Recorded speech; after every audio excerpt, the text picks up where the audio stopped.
مرحبا بك مرة أخرى شامي.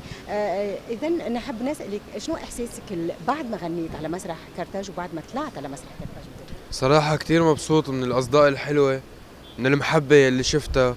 عم شوف المسجات بعتولي إياها امبارح أول ما طلعت من الحفلة. الناس مبسوطة، الناس حابة. قدرنا نوصل الفرح والسعادة بغض النظر عن الأجواء والوضع المشحون اللي موجود في الشرق الأوسط، وكتر خير الله. هل الشامي أغانيه نابعة من تجارب شخصية أو نتيجة بحث وتواصل؟ لا، أكيد تجارب شخصية. يمكن عمري صغير بس التجارب اللي مريت فيها بحياتي كانت واسعة شوي. فاصلا ما بيوصل الاحساس الا عن تجربه ككاتب وملحن.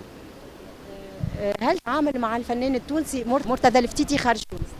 اكيد ممكن يكون في عندي تعاون مع مرتضى. مرتضى في هيك شيء عم يتحضر بعد، مش مجزوم 100%، ولكن اكيد نتشرف. هو صديقي على الصعيد الشخصي قبل الفن يعني.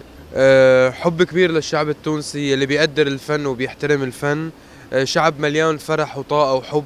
انا عن جد بنبسط عندكم وبستنى بالدقيقة لاجي على تونس وغني فيها.